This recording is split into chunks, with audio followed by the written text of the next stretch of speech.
Je vais commencer par la question des pouvoirs, pour lesquels le commissaire a posé des questions sur le vaudou, ou quel genre de pouvoirs sont utilisés dans ces églises. Il y a différents types de pouvoirs dans ce livre, La mafia de l'Église. Je parle de la façon dont j'ai voyagé. Je ne suis pas seulement allé au Nigeria. Je suis aussi allé au Congo, en République démocratique du Congo, où j'ai été initié et où j'ai vu ce qu'on appelle Mamba Mintu, c'est-à-dire un être mi-crocodile, mi-humain, et je l'ai vu de mes yeux. Je n'étais pas ivre. Je n'étais pas sous influence. Je l'ai vu. Il est venu. Nous sommes allés à la rivière. Pendant la nuit. C'était la pleine lune. La lumière qui était là venait de la lune. Alors que nous allions dans cette rivière, une île appelée Kongolo en RDC. Une île appelée Kongolo. Et quand nous sommes allés là-bas, il y avait l'homme qui allait m'initier. Il parlait français là-bas. Donc celui qui interprétait pour moi, c'est celui qui m'a emmené là-bas. Nous sommes donc allés dans l'eau et ils ont fait quelques incantations. Et après avoir fait quelques incantations, cet être est venu. Quand vous êtes dans l'eau, vous êtes en mesure de voir pendant la nuit. C'est calme. Vous êtes capable de voir quelques mouvements de loin. L'eau était juste en train d'éclabousser. Il y avait un son. Et je me suis concentré. J'ai vu qu'il venait. Je ne savais pas ce que c'était. Mais ils m'ont dit qu'il appelait le Dieu, qui est à moitié humain et à moitié crocodile. Cette chose est arrivée avec une vitesse très puissante. Vous savez, si une personne nage en tant qu'être humain, vous êtes capable de savoir que c'est un être humain, par la vitesse. Mais celui-là, c'était une vitesse excessive. Il arrivait, et il est venu derrière moi, dans mon dos. Il m'a saisi ici. Je parle de quelque chose que j'ai vu. Maintenant, je pouvais sentir que c'était grand. Et le torse, et la main qui m'a touché ici, ce n'était pas celle d'un être humain. Il m'a baptisé en me mettant dans l'eau. Et après cela, il m'a donné quelque chose comme un œuf, parce que je ne pouvais pas le regarder, parce que j'avais peur. Il m'a donné quelque chose comme un œuf, puis j'ai dû avaler l'œuf avec la coquille. Puis de là, l'homme a fait une sorte d'incantation, puis s'en est allé. La façon dont il respirait, je pouvais dire que ce n'était pas un être humain. Alors qu'on m'en faisait la description, ils m'ont expliqué que c'est un être humain et mi-crocodile. Et la main que j'ai pu voir, c'était plus un lézard avec des ongles. Maintenant, après cet épisode, j'ai fait une rencontre où j'ai rêvé. C'était une vision cette fois, où j'ai rêvé que j'étais sous l'eau, et qu'on me donnait des instructions. Donc il y a une manifestation physique, qui est aussi connectée aux rêves. Ainsi, lorsqu'une personne fait des rêves, ils sont liés à la manifestation physique. Pour en revenir à la question du pouvoir comme je l'ai dit, ces chefs d'église, commissaire Langa, ils acquièrent différents types de pouvoirs. Le pouvoir vaudou est l'un de ces pouvoirs. Et c'est la raison pour laquelle, de nos jours, dans la plupart de ces méga-églises, de leurs pupitres, vous trouverez ce qu'ils appellent de la décoration. Mais ce n'est pas de la décoration. Ils mettent des fruits. Vous savez, quand vous adorez le vaudou, vous pouvez faire vos propres recherches. Ils mettent des fruits pour leur dieu particulier. Là où se trouve le dieu, il doit y avoir ces fruits comme un signe de sacrifice. Donc, sur ce pupitre, ils sont très beaux, mais ils sont entourés de fruits. C'est donc un signe pour montrer et dire, sur ce pupitre se trouve un autel vaudou. Parce que les fruits dans l'église n'ont rien à voir avec l'église. Donc ces fruits-là, ils sont le signe que nous nous sommes sacrifiés. Nous vous donnons ces fruits. Et après le service, ils peuvent dire, tout le monde vient et prend les pommes et les gens vont aller prendre ces pommes. Ils commencent à manger. Mais, ils ne savent pas que ces fruits-là, ils ont été sacrifiés au Dieu, qui est le vaudou. Et, ça ne s'arrête pas là. D'autres vont même jusqu'à utiliser ce qu'on appelle les esprits marins, qui s'appellent les esprits de l'eau. Les esprits de l'eau ont un passé que l'on peut retrouver aussi dans la Bible. Cela vient de loin. Maintenant, cet esprit de l'eau, numéro 1. L'église, où se trouve votre église, doit être à côté de l'eau. Il doit y avoir une rivière, à côté de l'eau, où vous êtes en mesure de prendre les gens pour ce que nous appelons le baptême, mais ce n'est pas le même baptême que celui que Jésus a connu. C'est un baptême occulte. C'est plus une initiation. Donc ils utilisent l'eau, ou la rivière, qui est à côté de l'eau. Ils peuvent même avoir une piscine dans l'église. S'ils ont une piscine dans l'église, tous les membres devront passer par cette eau. S'ils n'ont pas de piscine dans l'église, ils peuvent faire un service spécial, où le pasteur dira « Je viens vous laver les pieds ». Et là, le pasteur dit « Je viens, Dieu m'a dit que je pouvais vous laver les pieds ». Et chaque membre de l'église enlèvera ses chaussures, parce que c'est le royaume marin qui veut influencer l'église. Donc chaque membre de l'église doit passer dans cette eau particulière. Alors le pasteur viendra et vous lavera, il prendra son temps. C'est un homme occupé, mais il doit s'assurer de le faire par lui-même, avec ses propres mains. Vous vous baignez les pieds. C'est ce que nous appelons les pouvoirs marins. Dans d'autres cas, ils utilisent ce qu'ils appellent « fais ce que je dis ». Dans l'esprit, ils m'ont donné une petite corne, elle s'appelait Eshaï. C'est un nom nigérian, ça s'appelle Eshaï. Maintenant, avec cette corne qu'ils m'ont donnée, ils ont dit, avant que je puisse parler, je devais enrouler un outil particulier sur ma langue avant de monter au pupitre. Donc ils collectent beaucoup de pouvoir. D'autres enterrent même des vaches vivantes, des animaux vivants dans l'église, pour que leur église puisse rester aussi puissante qu'ils le souhaitent. Donc assister à de telles églises, cela fait des membres de l'église des victimes de ce genre de pouvoir.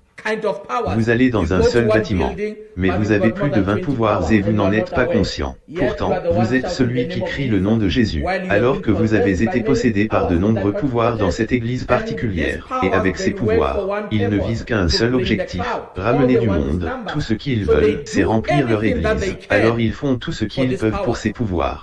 Et tous ces pouvoirs, comme je l'ai dit plus tôt, ont leurs propres caractéristiques.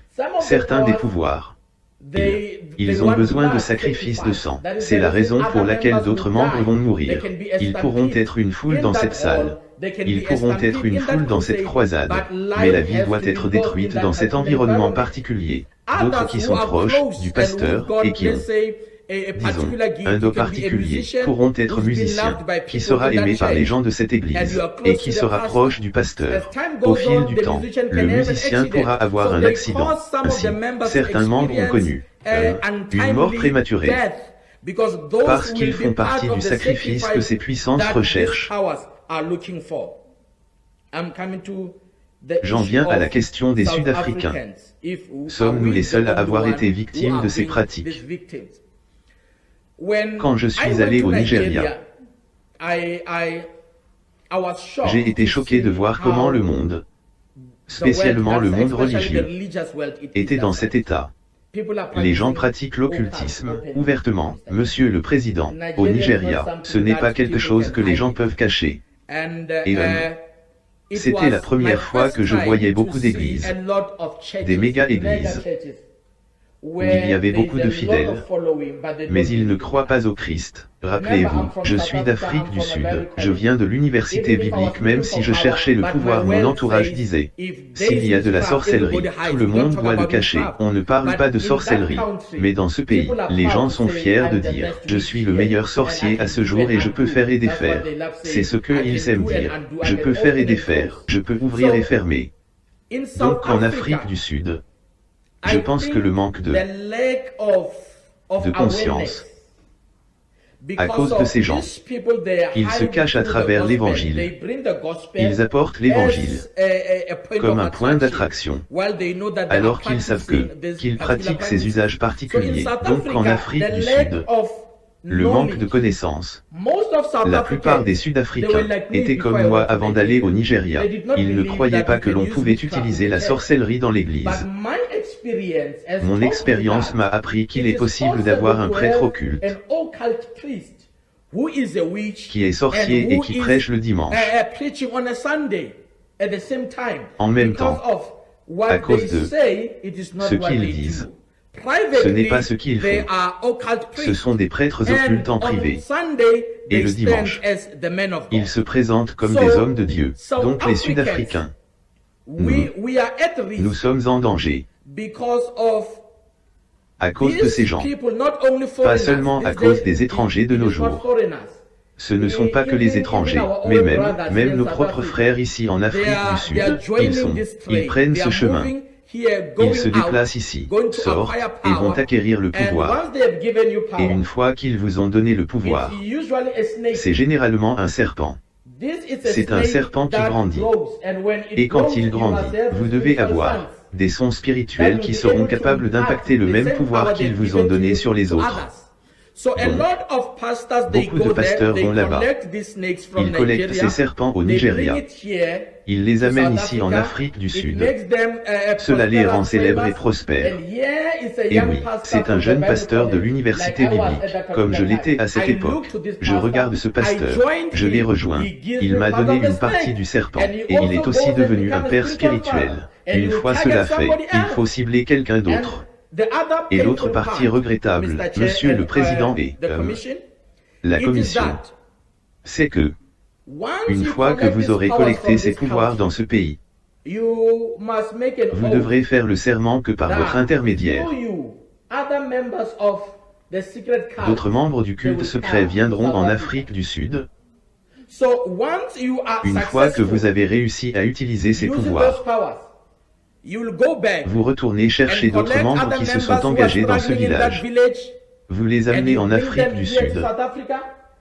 Vous ouvrez une structure, vous leur donnez de l'argent, vous faites tout. Ils ont besoin d'une structure. Et que se passe-t-il? Les Sud-Africains affluent et en appellent d'autres. Ils viennent. Ainsi, cela devient une chaîne. Et tous ces étrangers, la plupart de ces étrangers, travaillent avec nos pasteurs locaux. Ils travaillent avec des personnes qui occupent une position élevée dans la fraternité pastorale. La plupart de ces gens mangent dans ces hautes positions. Ils travaillent avec eux. Mais on dirait qu'ils se battent. Quand vous les regardez, c'est comme, je sais, ils se battent mais ils savent qu'ils travaillent ensemble. Donc, pour répondre à la deuxième question, je dirais que les Sud-Africains sont des victimes parce que nous ne savons pas ce qu'est l'occultisme. Les Sud-Africains ne croient pas que la sorcellerie puisse être pratiquée dans l'Église. Pour en venir à la question de la différence entre la sorcellerie et les médecins traditionnels, je dirais que vous pouvez trouver des pratiques de sorcellerie dans l'Église, faites par un homme d'église. Vous pouvez trouver de la sorcellerie chez un médecin traditionnel, faite par un médecin traditionnel. Donc, selon ma propre compréhension, la sorcellerie c'est quand vous utilisez des pouvoirs pour le mal, ou à des fins maléfiques. C'est de la sorcellerie. Les médecins traditionnels sont des personnes qui utilisent des méthodes traditionnelles, des méthodes anciennes, des pratiques ancestrales pour faire leurs soins. Mais même dans ce groupe particulier, vous pouvez trouver ceux qui ne dorment pas la nuit. Et ils font leurs propres choses. Et quand vous venez dans la maison du Seigneur, c'est une pratique de sorcellerie modifiée, où l'on vous donne une bouteille d'huile. Et ils vous diront, cette huile doit, comme je le dis, vous devez la verser dans la nourriture de votre mari. Juste parce qu'elle a une étiquette de votre église et vient de Jérusalem. Alors nous disons, ce n'est pas de la sorcellerie, mais c'est la même pratique. Certaines femmes, elles, on leur a dit que pendant la nuit, vers minuit, d'ouvrir cette huile, de parler et d'appeler leur mari, où qu'il soit. Donc ce sont des pratiques de sorcellerie dans l'Église. Merci monsieur.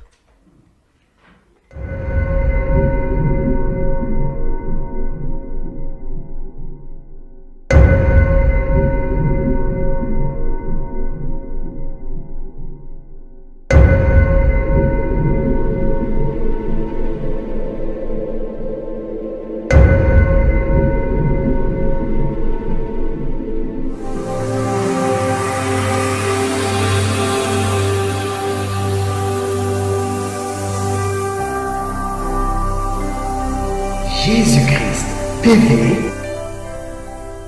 Vous connaîtrez la vérité et la vérité vous affranchira.